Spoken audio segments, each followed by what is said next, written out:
Huntridge, and he starts screaming, and I was like, everybody's just put a ball through a hole. And I was like, okay. And I was like, here it comes. I'm waiting for him to yell something about rape.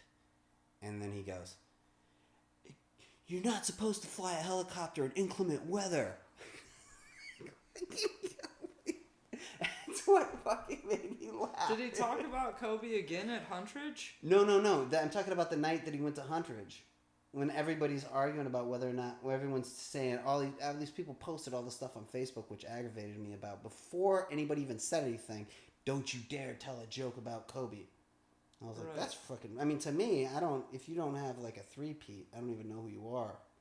So to me, that was just really weird, because I made jokes about Muhammad Ali, and I used to do, when I first started, every time somebody died, that night I would have jokes for them. I think more than Kobe, it's that his daughter and like 7 other people died. I think that's what makes it different. Like if Kobe got T-boned by somebody like Paul Walker style, mm-hmm. I think you can make jokes about it that night. I don't know. I don't think so. But okay, within the week, because like it happened on Sunday. On a Sunday, because I remember it was like, I was like, yeah, there's going to be some god-awful Kobe jokes. And then I, like, at Noreen's, and I was like, hey, you know, I do Kobe jokes. They're probably not going to work, but do whatever you want, you know? And Sean did one that worked, and it was quite funny. But, oh, I heard Tony Hinchcliffe told a fucking awesome joke. It was a basketball joke. I thought of one, I don't know if it was good, but it was Kobe would have never even, it's all LA's fault that Kobe's dead, because he would have never even considered getting a helicopter if it wasn't for LA traffic. Tony Hinchcliffe said, passing? Kobe? I don't believe it. Yeah, I've heard the whole Kobe doesn't pass, but no, he has. I don't know basketball. That was good. Yeah, that one was pretty early on. I'm actually kind of... But I got really very fucking annoyed that they had all this stuff like, don't you dare say anything. If you know that people are going to make jokes, isn't it by now, shouldn't you have learned by now that that's what people do in tragedies? Oh, yeah. I mean, that's how you knew people were going to tell a joke. But that's just my opinion, is that it's because of the other 7 basically unnamed people, including the pilot and shit like that, is why people were standoffish. Because even people that I was genuinely surprised, like when they were like, yeah, I don't know if I would do that, you know, just not even because it's off limits, just because, like, I don't know, that's how I felt from it, you know. I mean, because like the very next week I kind of did a Kobe joke. A comic was just happy that the Niners lost the Super Bowl because he hates California and all this shit. And I was like, hey, man, you should be in the best mood ever. Kobe died last week. Like, California's sad as shit right now. And, like, it worked. Like, so, I mean, I think it's already getting to the point. But, I mean, that is my guess as to why. Is that, like, his daughter and I think at least 2 other like people that were under the age of 16.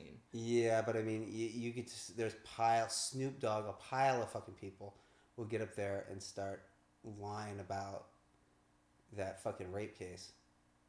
Oh yeah, no, they were straight up lying. That's the worst thing about it, I would say, is that like anytime, because that was half the reason people would like not give a fuck about making a joke, was because of that whole rape thing. You know, he's proven to be kind of a scumbag. But like, I took it out on Twitter. I didn't do it on Facebook because Twitter's where all my fucking. Anyways, I went on there and I got into it in a couple of fucking people. It was mostly just to defend Ari because I don't know from basketball, and I was totally fucking agnostic about it. I read the police fucking report, but I had a. You're agnostic about it? I don't know from basketball. Like, I made jokes about people who died because I liked them. So I got a Burt Reynolds joke, I got a Prince joke, I got a Muhammad Ali joke. I gotcha.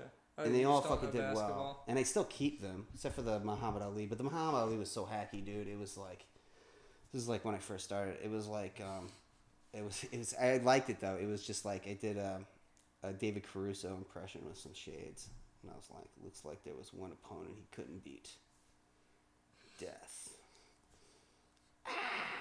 Anyways, but it was the Ari thing that set me off. Like I got so fucking angry. People freak the fuck out. And I went and I said, I did a joke, and I go, I don't know anything from I don't know from basketball, but I'm gonna go watch this Lakers game. This next Lakers game. I hope they don't choke.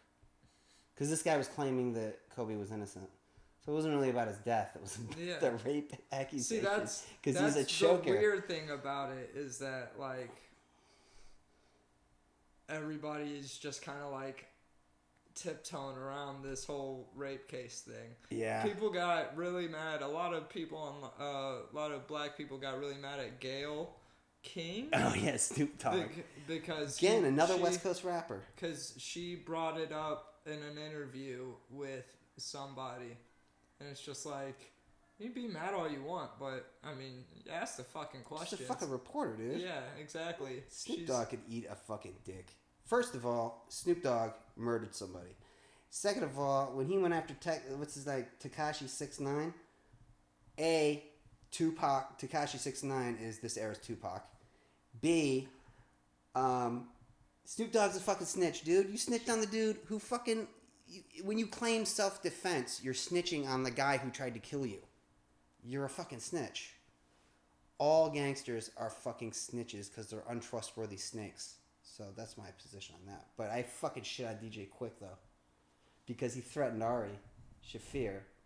He puts out a fucking thing. He's like, I'm going to go check out Ari Shaffir. Tell me where I can find this dude. And I was like, well, you can't because some fucking lame-ass, punk-ass fucking West Coast wannabe fucking terrorists fucking threat. This is what I said. If you are a West Coast rapper from the 1990s, you're probably going to tell me this doesn't make any sense, but I don't give a fuck. Because they were being emotional, so I'm being emotional too. I go, first of all, no one's scared of you, old man. Because I really think Ari Shaffir can defend himself like in a fight. Yeah. Second of all, I go, if you're a West Coast rapper from the 1990s, you need to shut your country bumpkin fucking ass up because you guys talk so much fucking shit that a real rapper died. And he didn't say anything back, but somebody fucking retweeted it. But, God, I got really aggravated by that. Like, you're driving around in your car. I'm going to go watch him. And do what? You're going to go watch him do stand-up and do what? Were you going to fight him? You're like a fucking man in his 50s. Yeah, you're buying a ticket, so that's good. Well, he can't even perform. Well, he got dropped by his agency, all this shit. Yeah. He stuck to his guns, though, man. Kobe's the new chink, dude. Yeah, I guess Ari will never work on SNL.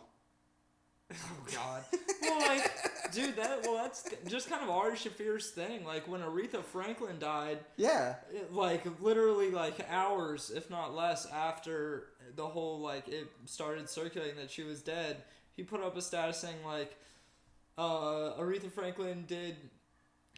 a lot to help promote, girls that are overweight, confidence, thus ensuring more people will have diabetes. It ended up being shitting on her for, making girls feel good for being fat. Yeah. More or less. Yeah. And, it was really funny, and people got pretty mad about that, but nothing like Kobe. And I would say Aretha Franklin, I mean... And he shit on Tom Petty for sounding like Dylan, for being a junkie and sounding like Dylan. He shit on Luke Perry for never doing anything interesting until he got killed on Oz. Anytime somebody dies, that's that's been his thing. So, but they had a I will say that he wasn't exactly shooting for funny. If there's anything funny about it, it's just the fact that he was I mean, I get it. It's just I don't know. That's the really interesting part for me. It's iffy. Okay, that's the real interesting part for me. First of all, I did find it funny. And actually, the New York Times just wrote an article about it. And they were like, actually, we kind of get this joke. Because the joke was that he fucking shit on liberals. And and he shit on... He just made... the way that fucking statement was designed it was like that there was no possible way he could come out on anybody's side. Like he just managed to shit on offend everyone. Yeah. So like if totally you were see like that. yeah, so if you were like a what are these if you were like a liberal who was offended by this guy being a rape, if you're like a Me Too liberal, he shit on them. If you're a Kobe fan, he shit on them. He shit on fucking everybody. And he said he did make that joke about the guy not gassing up the helicopter. Was a thing. What was a hero for not gassing up the helicopter or something like that. Is that what happened? It ran out of gas? No. Oh, okay. I don't know. I can't remember what happened, but it was a fire. Fucking retarded. It was a fire inside. No, it was a fire inside of the. That's something I would do though. But apparently, he'd had that helicopter for quite some time. So I made jokes when I was at the fucking dude. And never like updated it or anything, and it was like an 11-year-old helicopter or some shit like that. I'm clearly tossing out trash at the thing, right? At the market. So one of the sales ladies is standing out. She's like a greeter. She's like in a really nice suit. They all have snacks inside, and I was like, and she saw me throwing trash, and she saw me vacuuming all this shit, and I just walk up to her, and I was just like flirting a little, and I was like, I think you should like, hook me up with some popcorn. She's like, do you want butter? And I was like, yeah. So she got me some popcorn. I'm sitting there eating the popcorn, and I was like, cheer about Kobe? And then she's like, yeah, I just heard about that. And I was like, that's why I never fly private. But, all right. But the joke was that I was a janitor. Was she laughing? No, she was just uncomfortably smiling. Like, I think it went right over her head. She had, like, a smile pasted on her. There was nothing you could say wrong to her, but... I feel like the only way to fly a helicopter is private. How many places did he take that fucking helicopter, though? Like, how many destinations did Kobe Bryant have that he frequented that had a place to land a fucking helicopter? I gotta be honest, if I was that rich, there's one thing I'd want to fucking avoid is traffic. Oh, yeah, no. I genuinely, all joking helicopter. aside, like, genuinely think LA traffic very well could have had something to do with him being like, dude, I should just get a helicopter. All traffic is bullshit. Fuck, look at the situation we're in now. Well, yeah, but, like, it wasn't as bad as it is. Stupid reliance on cars. We should all be fucking driving in tubes, like Logan Run style, man. This is bullshit. This place should all just be like the drive-thru at a bank. Yeah, all right, we're killing ourselves. Hopping in capsules and just soaring through tubes. Yeah, I gotta pay a tax on this and a fucking insurance on this, and then oh wow, I'm actually killing myself too. The bus isn't even free. Good, the bus should be free. The fucking. I thought the bus was free, and then I was like, what? And then I was like, yeah, I'm just gonna take an Uber. I'm just gonna spend like $4 or $5 extra and not have to get on 4 buses. You know what I mean? Like, the only reason I ever considered taking the bus was because I thought it was free. Yeah, it should be free. Yeah, it's way too inconvenient. It will be. Or like incredibly affordable. Because isn't it like $4 or some shit like that for a ride? I haven't been on a bus in a while. One day a guy I work with was telling me about it, and I was like, fuck that, dude. Because, yeah, I thought that shit was free. Yeah, it's going to be free, man. Just like healthcare and education, all that shit. Did you know he can wipe out student debt with an executive order? He doesn't even need to deal with Republicans. Really? Yes, he just walks right into the Oval Office, and it's the first thing he says. It's going to be like one of Get 3 rid things of I'm the going to do. debts. He wrote a list of shit I'm going to do with executive orders. He's like, I'm not even going to talk to Republicans when I get there. I'm just going to fuck it right out. Boom. Your debt. You don't owe anybody any money. There's people that can't leave, like, their cities, like New York, because they have to stay and work for the university who pay their tuition. So they can't leave New York, and they also can't afford to live there. Do you know how fucking crazy that is? Yeah. I'm a doctor, but you can be a doctor at this hospital in order to pay off this tuition. I don't know, whatever.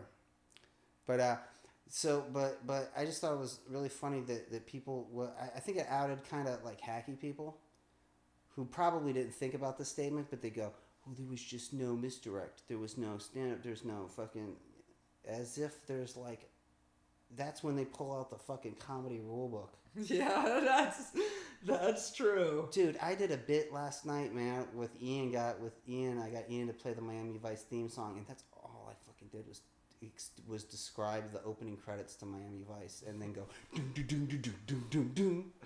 It's like a bit now. There's no fucking Yeah, setup. There's no punchline. I was nothing. mad that I didn't make it to Huntridge, but I didn't have a ride. Well, so. that kept bumping me. I kind of got annoyed, but it was okay. It was all right. Will was there. It was strange. How does Waldeck do hosting in that room? I feel like they would overpower him. They're just, I don't know. I feel like in between comics, you wouldn't even be able. I think they react like everyone else is. They're just gonna, let's just watch them. Do you know who won? Oh no, I didn't stick around long enough. I know I didn't, but the you know who? I just assume I never win those things anymore. I got second place at fucking Orleans one time. That's enough for me. And I got second place at Happy Earth. I'm a second placer. When did Happy Earth do winning? They did it for a little bit, but then nobody showed, so they discontinued it. But Will won anyways. Will beat me. I was second. I almost made it. But oh man. But I just love the idea that you can't. There's only one way to tell a joke. Do you think Ari's fine? Ari Shaffir is fine. Well, of all the people that I think this has the most minimal effect on, I would say it's Ari Shaffir. I just like the guy is sticking to his fucking... I do this every time somebody dies. I'm not going to fucking change it. And if you really believe that comedy is comedy and you should just be able to say whatever you want to, well, then there you go. Because people like Michael Rappaport, who's defending the Sean guy on Talib Kweli, whatever the fuck, whatever woke ass fucking rap show, whatever. I mean, can't even. The other guy from Black Star. Talib Kweli. There you go. Yeah, Wokerson.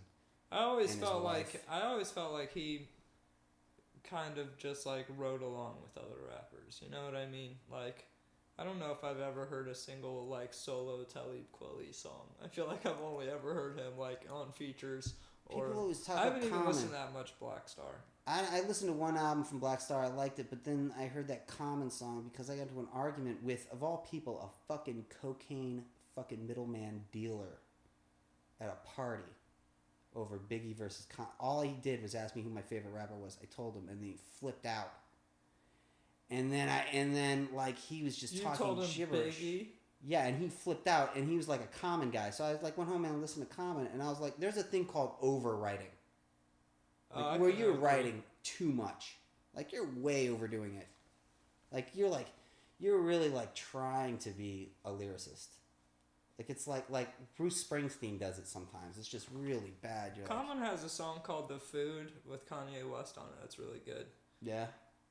Do you remember the Chappelle Show whenever he would have musical guests? Yeah. They did that. Do you remember the one with Kanye West and the dude in the kitchen?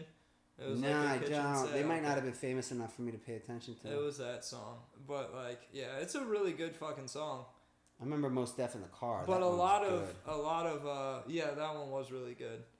But a lot of his music, I'll agree. Like, he definitely... It's kind of like, what's his name? Aesop Rock. I feel like Aesop Rock is super, like... convoluted. Yeah, and it's just too like... complicated. Yeah, it's just trying to... Yeah, try hard. That's what I'm looking for. But Rappaport was defending Shane Gillis, and then when Ari happened, he flipped out. And I was like, see? You got a line, too. Michael Rappaport, have you ever heard his laugh? Yeah. Well, I haven't He laughs like this. Ha, ha, ha, ha. Does he? Yeah. He was on an episode of Kill Tony, and, like, they would make jokes and go, ha, ha, ha. Like, that's... It was so funny. He's got to be a guy. He's easy to impersonate. He's got to be a guy who's easy to impersonate.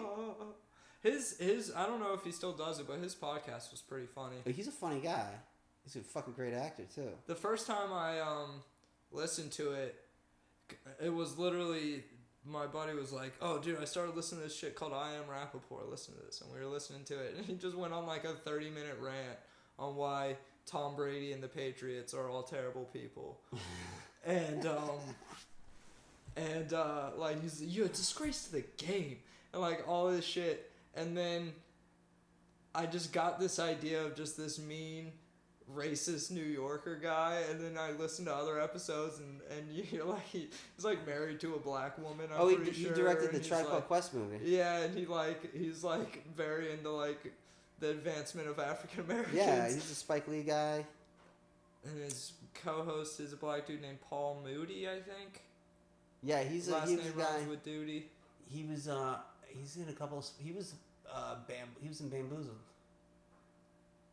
Spike Lee took a conversation that he had with Quentin Tarantino and then he put it into a dialogue scene, and gave it to Michael Rappaport, because Spike Lee claims he had a conversation with Tarantino where Tarantino was basically calling him bougie. So I think he lost touch with the brothers or something like that. He's like, I think I know more about black people than you do.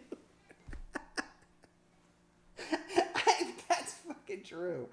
I mean, can you imagine you just like watch shit, blaxploitation movies your whole life? You're like, I know black people. The best is when he's talking to black. Do you ever see that clip of Tarantino doesn't know how to talk to black people? And it was like, anytime he's talking to a white interview, he just talks like himself. But anytime he's talking to a black interview, he's like, and I was like, man. he starts talking like the Mac. Dude, it's fucking hilarious. He did a podcast with Jamie Foxx, and I had heard that too. I'm glad somebody else had spotted it, because I was listening to him on Jamie Foxx, and I was like, and I had to shut it off, dude. It was too much. I'm like, how are you not calling this dude out on this? He's like doing blackface right to you. God, I used to hear that at the fucking Plasma Center all the time. Dude, when white dudes just start talking like fucking... I've seen that happen. Start spitting the lingo. I've seen comedians that are like mixed turn up one of the two based on like if they're doing crowd work or based on what the crowd is. Yeah. I've seen that. That's happen. The weirdest fucking... I could never do that. I would just... Because first of all, I know that they can hear me. And second of all, it's just like putting on an act. It's hard for me to put on an act at all. And then I had a hard time calling older black ladies mama. Did we talk about that already?